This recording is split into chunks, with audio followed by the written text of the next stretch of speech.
aplicar, né, para a gente fazer uma avaliação psicológica, a gente tem que definir quais instrumentos que nós vamos utilizar, se a gente vai utilizar teste psicológico, quais serão esses testes que nós vamos utilizar, e tem alguns pontos que a gente precisa considerar na nossa avaliação para a gente poder escolher os testes. Então, a gente precisa correlacionar a finalidade do objetivo da avaliação com o objetivo do instrumento, né? Então, pode parecer bastante óbvio, mas se você quer avaliar a personalidade, você não vai usar um teste que avalia a inteligência, que avalia a memória.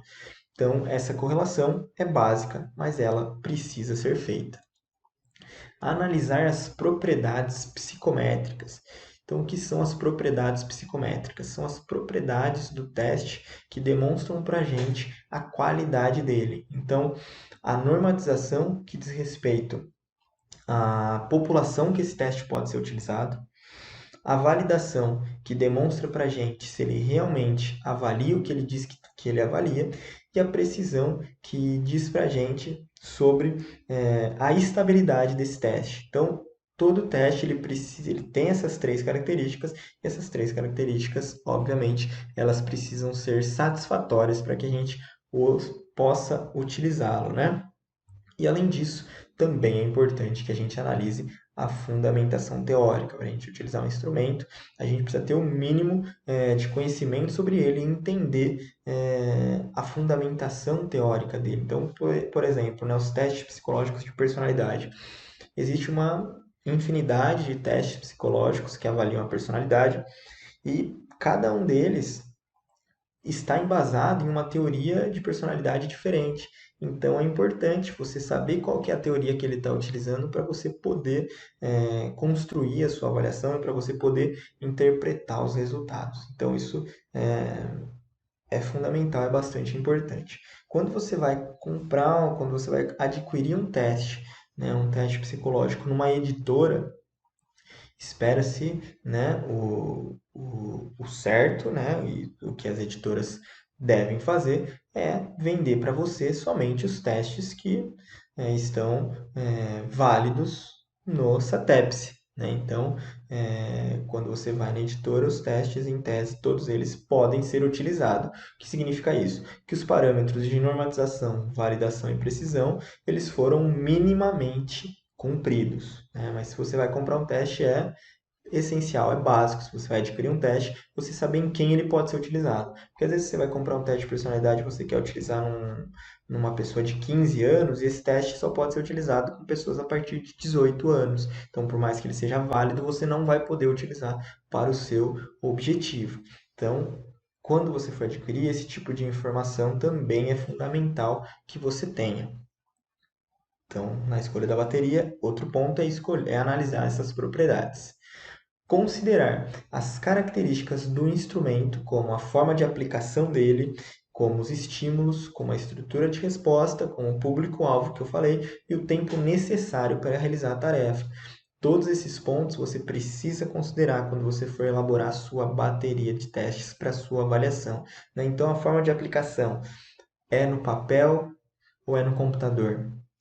Quem vai responder? Ela tem conhecimento de computador ou ela vai ter alguma dificuldade se for no computador, né? Como são os estímulos? Esse é um teste. Esse é um teste que precisa ler, esse é um teste que precisa escrever, ou esse é um teste que vai enxergar, vai ser por estímulos, por figuras, né? A pessoa sabe ler, a pessoa sabe escrever, a pessoa enxerga os estímulos, eles são muito pequenos, né? Como que é a estrutura de resposta, então? Se é motora, se é verbal, qual que é o público-alvo que a gente comentou da normatização? Esse teste é para pessoas maiores de 60 anos, menores de 18, crianças, né? Qual que é o seu público-alvo? E a média desse tempo para esse teste ser realizado, né? Você consegue realizar ele em quanto tempo? Quanto tempo você precisa para realizá-lo? Existem testes que são muito rápidos, né? Então existem testes de atenção, por exemplo, que levam 2 minutos e meio para a pessoa responder, se você juntar as suas orientações iniciais, se for uma aplicação coletiva, por exemplo, que tem que entregar para mais pessoas, é um teste que você conclui em 8, 10 minutos. Então, é um teste rápido.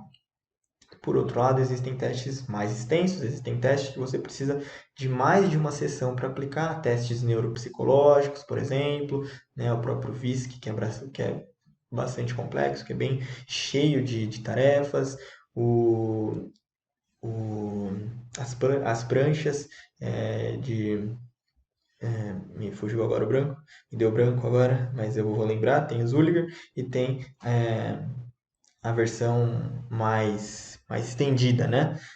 De Rorschach, lembrei. Rorschach, Rorschach, depende de onde você está. Então, as pranchas, né, de Rorschach, que são muito mais complexas também e levam muito mais tempo para ser respondido. Isso tudo você precisa avaliar, né? Quanto tempo você tem disponível? Vai ser uma avaliação de uma sessão? Se vai ser em uma sessão, alguns testes você certamente não vai conseguir aplicar, né? Então, extremamente importante esse tipo de análise para você construir a sua bateria de testes. E utilizar os instrumentos seguindo as orientações e instruções contidas nos manuais. Então, a gente viu ali que os testes psicológicos eles são procedimentos sistemáticos. Então, pessoal, quando a gente constrói um teste psicológico, a ideia é que a gente construa um teste que ele possa ser generalizado, que ele possa ser replicado em outros momentos, em outras situações. Então, a ideia, né, quando a gente constrói uma pesquisa nesses moldes, é que a gente utilize um teste, que a gente construa um teste aqui em São Paulo e ele possa ser aplicado em outros estados, né, e que mantenha a qualidade dele. Para isso, um dos pontos é que a gente sempre padroniza a instrução. Então, a instrução é sempre, a gente tenta fazer sempre da mesma forma. Para quê? Para tentar controlar ao máximo as variáveis, né, do teste e justamente ele fornecer para a gente informações de qualidade, informações precisas. Então, quando a gente vai utilizar, a gente precisa seguir essas instruções para manter esse padrão, né, para a gente poder garantir, atestar aí que a gente seguiu as diretrizes de cada teste e garantir a qualidade da avaliação. E ainda efetuar a correção completa dos testes conforme a orientação dos manuais. Então existem cada vez mais com a informatização aí dos instrumentos, que já é algo que já é realidade, já tem acontecido, as correções têm também ficado automática, né? Então, o processo de correção, eles têm ficado mais fáceis nesse sentido. Mas ainda existem muitos testes que nós precisamos corrigir manualmente. E a gente escuta alguns colegas que dizem que só bate o olho ali no teste e como aplica muito, já conhece, já sabe se está bom ou não. E isso não é legal. Isso é antiético, tá? Porque isso a gente não está seguindo as diretrizes do instrumento, a gente está faltando com respeito com a pessoa que a gente avalia, né? Uma vez que a gente tem ali um material e a gente tem toda uma abrangência a ser verificada e a gente está subestimando aquilo, né? E não aproveitando também a ferramenta que a gente tem disponível para utilizar. Então, efetuem a correção completa desses testes, tá? E para você escolher a sua bateria, isso é algo que você tem que avaliar. Você vai ter condição de fazer a correção completa? Existem alguns testes que são bem fáceis de corrigir, existem alguns testes que são bem mais complexos, que demandam bastante tempo. Então você precisa avaliar isso, o tempo que você tem disponível, quando você precisa dar uma devolutiva sobre isso, para que se você escolher um teste complexo, você não precise encurtar a correção dele só para você devolver aí a tempo. Então, esses pontos são bastante importantes, são essenciais para a gente poder escolher a bateria dos nossos testes.